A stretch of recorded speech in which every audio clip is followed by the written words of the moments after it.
Assalamualaikum dan selamat sejahtera. Saya Nusyafiqah binti Sapan. Pada pagi ini, saya ingin membentangkan hasil kajian iaitu penerapan elemen pembelajaran FAQ dalam teknik pembelajaran dan hafazan Al-Quran di Malaysia. Satu tinjauan awal. Ini adalah ahli-ahli kajian yang bersama-sama dengan saya. Yang kajian ini diketuai oleh Dr. Siti Halimah, yang kedua saya sendiri, kemudian Puan Siti Nurul Aisyah, Puan Siti Aisyah dan juga Dr. Nurul Ashki.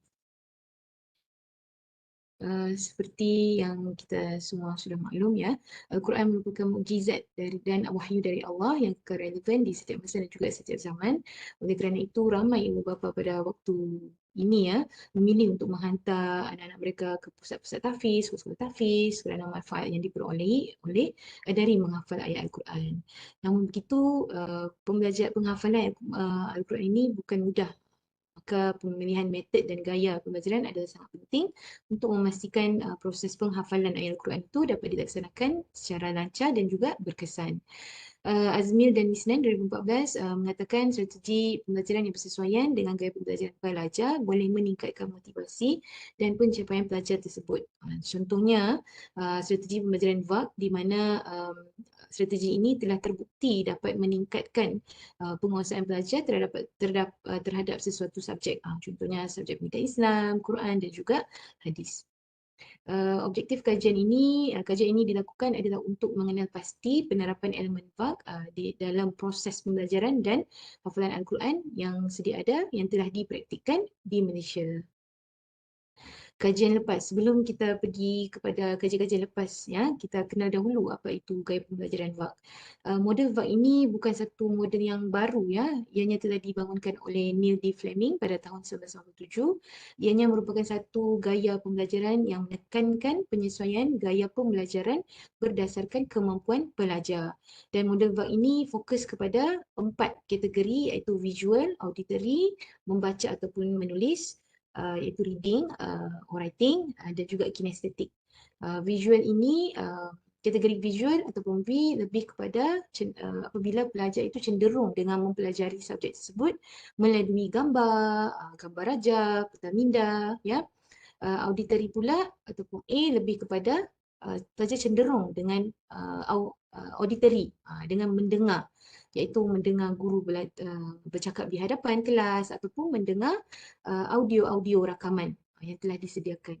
Yang ketiga itu reading or writing, baca atau penulis. Di sini pelajar-pelajar cenderung dengan merujuk dengan membaca bahan-bahan rujukan, bahan-bahan buku teks dan juga menulis semula informasi-informasi yang mereka telah pelajari dengan untuk memahami ya subjek-subjek tersebut. Dan yang terakhir adalah kinestetik. Di sini apabila kita tahu dalam kelas pelajar kebanyakannya adalah pasif di mana mereka duduk saja dengan mendengar penjelasan guru. Tapi sekarang kinestetik ini adalah lebih kepada pelajar-pelajar itu hands on learning. Mereka belajar dengan membuat supaya dapat memahami satu subjek itu dengan lebih baik, ya. Ini adalah antara kajian-kajian lepas yang telah dilakukan ya dalam melihat sama ada strategi VAK itu dapat meningkatkan dalam proses pembelajaran dan juga penghafalan ayat Al-Quran terutamanya lah. Kajian pertama iaitu Yeni Kurnia pada tahun 2015. Yeni mengkaji bagaimana sekiranya model VAK ini ya, strategi VAK ini dapat meningkatkan pembelajaran pelajar-pelajar ini dalam menguasai ilmu Al-Quran dan juga ilmu hadis. Berdasarkan kajian tersebut, beliau mendapati bahawa model VAK ini dapat meningkatkan penguasaan pelajar dalam subjek Al-Quran dan juga subjek hadis. Pada 2018, Nabi Sirza dan juga rakan-rakan telah membuat kajian kepada pelajar-pelajar tahfiz di mana mereka mengkaji sekiranya pelajar-pelajar tahfiz ini ada kecenderungan dalam menerapkan gaya VAK dalam membantu mereka dalam proses penghafalan. Dan melalui kajian tersebut telah membuktikan bahawa pelajar-pelajar tahfiz ya ada kecenderungan dalam menerapkan elemen-elemen VAK ini dalam membantu mereka dalam menghafal ayat-ayat Al-Quran.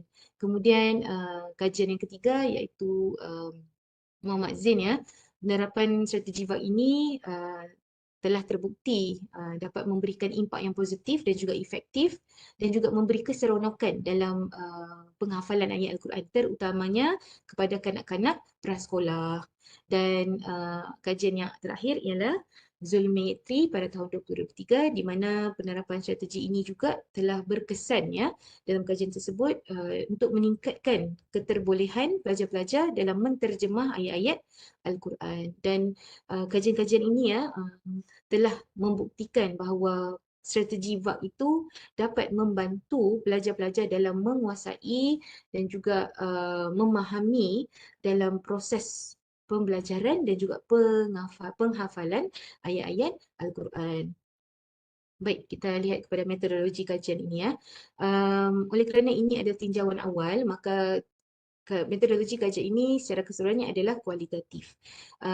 Kami menganalisisnya dengan melihat kajian-kajian lepas yang telah diadakan di pusat-pusat tahfiz di seluruh Malaysia dengan melihat dengan meneliti strategi, kaedah dan teknik-teknik pembelajaran dan penghafalan Al-Quran yang telah dipraktikkan di pusat-pusat tahfiz di Malaysia ini.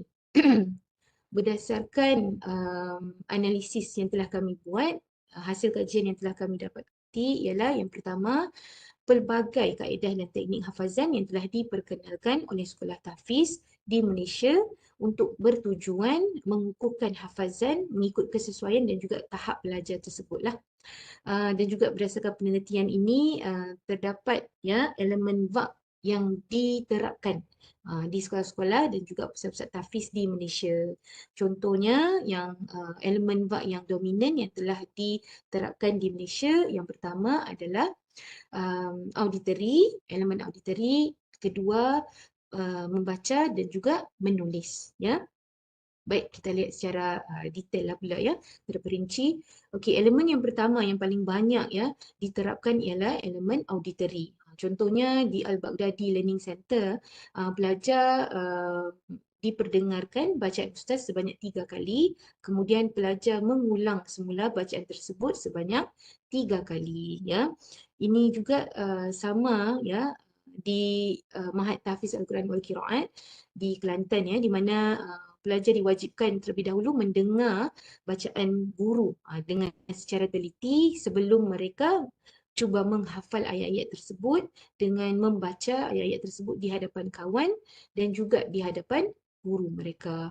Kemudian elemen auditory ini juga diterapkan di Darul Quran Jakim ya, sekolah Jakim di mana mereka mendengar bacaan guru, setelah itu pelajar perlu tasmik hafazan mereka di hadapan guru.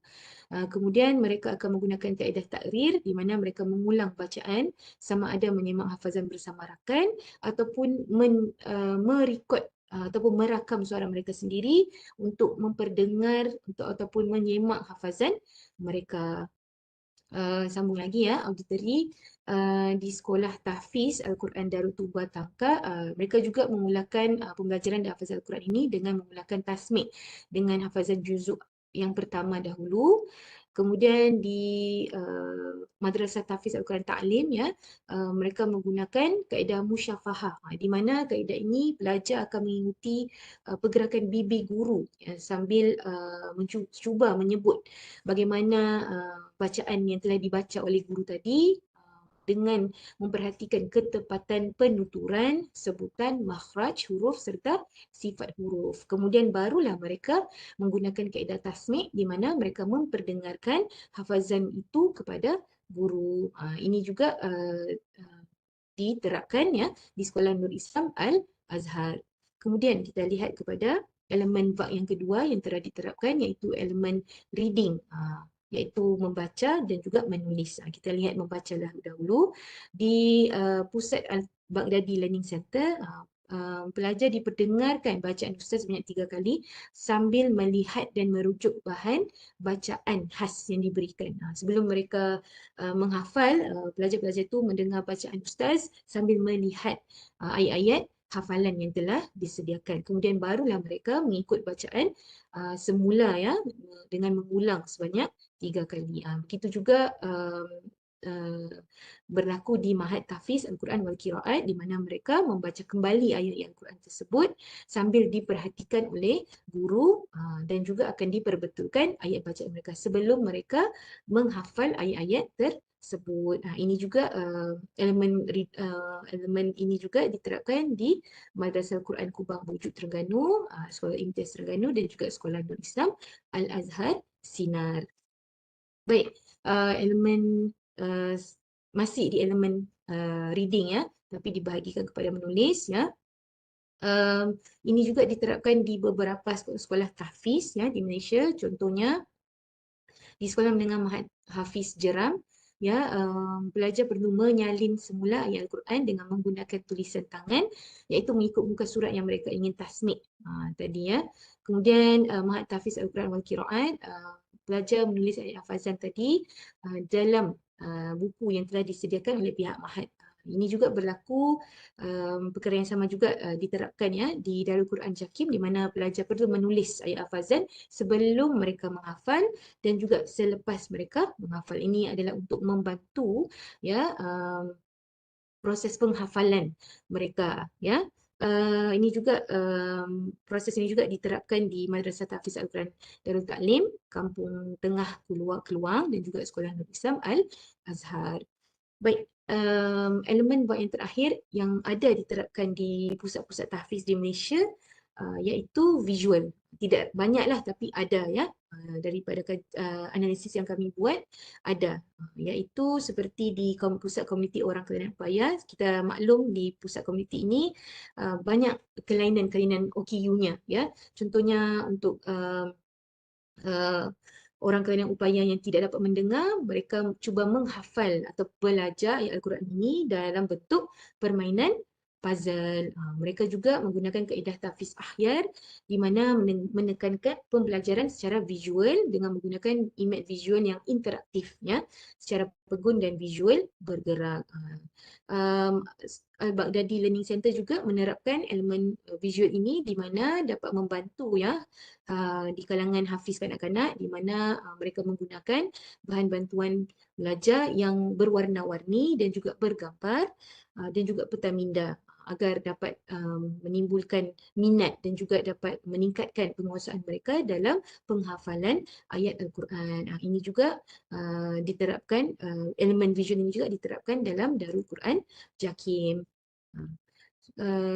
Kesimpulannya ya, berdasarkan kajian yang telah kami, berdasarkan analisis yang telah kami lakukan ya, berdasarkan kajian-kajian lepas terhadap pusat-pusat dan juga sekolah-sekolah tahfiz yang dilakukan di Malaysia, masih terdapat banyak sekolah tahfiz di Malaysia ini yang menerapkan teknik-teknik tradisional. Namun masih ada elemen vak itu walaupun tidak dinyatakan secara jelaslah, tapi berdasarkan teknik-teknik dan kaedah-kaedah yang dinyatakan itu dapat dikategorikan dalam elemen-elemen vak. Contohnya yang dominan di sini elemen auditory dan juga elemen reading dan writing, itu pembelajaran secara membaca ataupun menulis ya. Dicadangkan kepada pusat-pusat tahfiz dan sekolah-sekolah tahfiz ini agar dapat mempelbagaikan dan menyesuaikan teknik pembelajaran dan penghafalan Al-Quran mengikut kecenderungan mood pelajar. Sebab pelajar-pelajar ini yang kita maklum ya, mempunyai kecenderungan yang mereka yang tersendiri. Oleh kerana kajian kami ini adalah tinjauan awal saja, kami akan buat tinjauan dengan lebih lanjut untuk melihat sejauh manakah elemen vak ini dapat membantu dalam pembelajaran dan juga penghafalan ayat-ayat Al-Quran di sekolah-sekolah dan juga pusat-pusat tahfiz di Malaysia. Itu saja daripada saya. Sekiranya ada soalan, bolehlah naik ya di ruangan chat di video ini. Sekian, terima kasih.